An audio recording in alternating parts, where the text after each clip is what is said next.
best girl, and your question to me is, Did you get their phone number? thank you very much. That's why I needed a single guy. So that's the question, right? Did you get their phone number, right? And I say, no, I didn't, but I gave her mine. Wah, wah. Right? So the lesson is this. There are no secrets anymore. Just information you don't yet know. Everything is online and everything is available. So if you are going to advance your skills as journalists, you're going to need to look or figure out how to help people make sense of all this vast and disparate information online. You're going to need to read the tea leaves, right? You're going to be able to help people predict and help people understand what's going on by making sense of all this data that's out there. So, this will be a very unpopular quote in this room, but I show it for education's sake. Journalists need to give up their self-adoration as an authority on topics they write about. Members of any community are the experts in what they're experiencing and seeing on given topics. So I'll give you an example of this. In the old days, when there was a crisis, a fire, a war, the news organization would dispatch a photojournalist. And the photojournalist would go take pictures. Those pictures would be brought back to the newsroom, they'd be edited, they'd be captioned, and they'd be pushed out. Well, any of you who have been witness to any sort of catastrophe or event have seen that nowadays you don't need to send a photojournalist, because by the time the photojournalist gets there, there are already so many people who have taken their cell phone and recorded it themselves, right? So now the photojournalist becomes not the professional, but rather the person who's in the right place at the right time. The Pulitzer Prize for photojournalism last year was awarded not to a photojournalist, but to a guy who happened to be on the Hudson Ferry, and he had a TwitPic account, and he took a picture of a U.S. Airways jet that had landed in the Hudson River. So he just was at the right place at the right time. This is the event that galvanized social media as a tool for reporting. It was the Mumbai terrorist attacks. And there was a story written in the Globe and Mail, which is a Canadian national paper, by a gentleman by the name of Matthew Ingram. He's the community's editor. And he wrote a story about the Mumbai terrorist attacks sourced entirely with content from social media. Now, I'm a purist, and when I read that story, I thought to myself, this is heresy. My understanding of journalism is someone is supposed to be there and fact check it. How can you possibly trust social media as a source for information for a story like this? I couldn't believe it. So I decided I was going to call up Matthew Ingram and ask him myself, and I did. I recorded the call and released it as a podcast if you'd like to download it. And I asked him, Matthew, how can you do this? This is just wrong. And he said a few things that really expanded my consciousness of how social media could be used for news gathering. And here's what he said. He said, listen, if I had 2 or even 4 reporters on the ground in Mumbai, that's only 4 people's perspective. When I go to social media, I'm able to get information from the crowd. And I responded by saying to him, well, crowds are passionate, and passion corrupts. And how do you know that these people don't have a political axe to grind? How do you know they're not terrorists putting out bad information? How do you know? And he said, oh, good question. He said, I triangulate truth through multiple sources, and I crowdsource. And here's how I do it.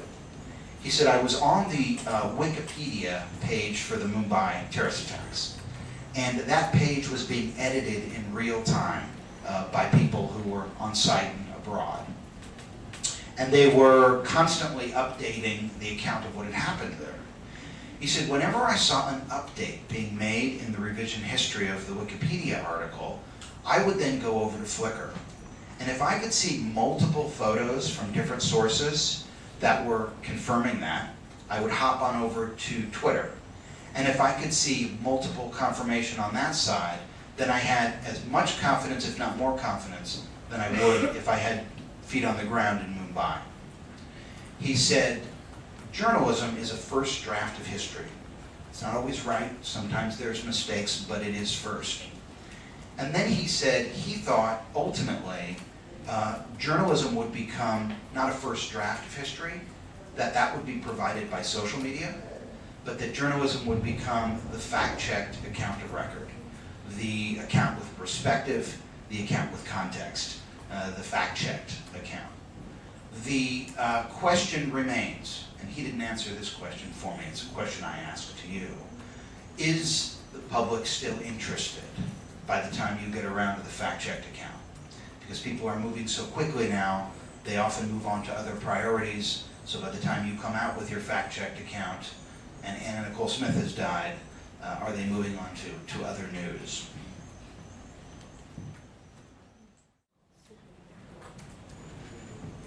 The story is still developing. Actor Jeff Goldblum died while filming a movie in New Zealand early this morning, July 13, 2009. Preliminary reports from New Zealand police officials indicate the actor fell more than 60 feet to his death on the Karate Cliffs while on set.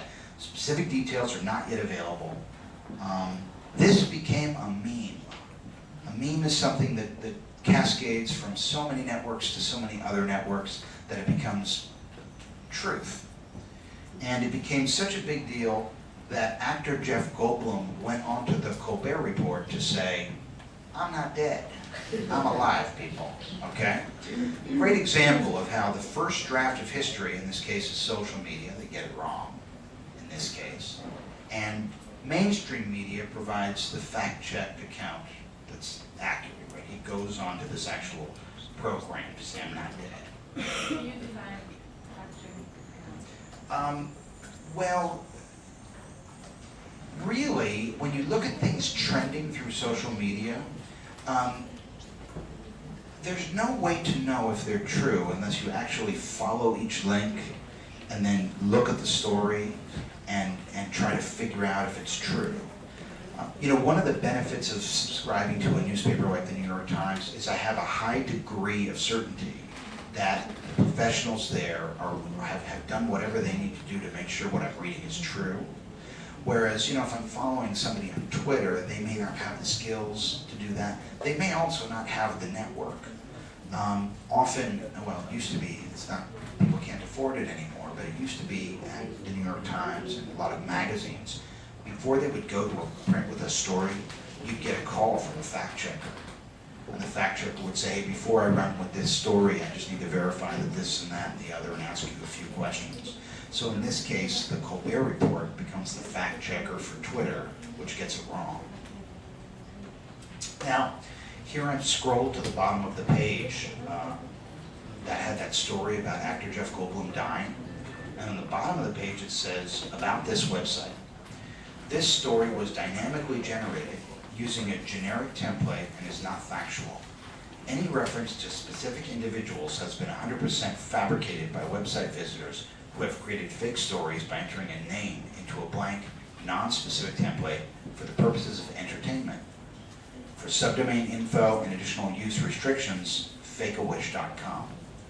Now, the page was intentionally designed to be very, very long.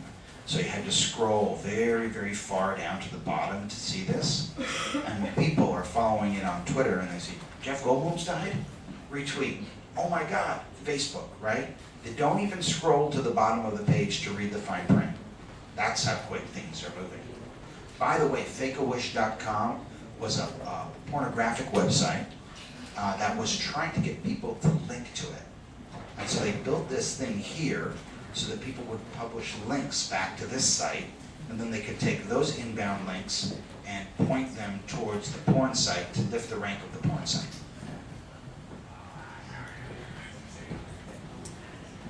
So there's a famous legend in American history. It has to do with George Washington.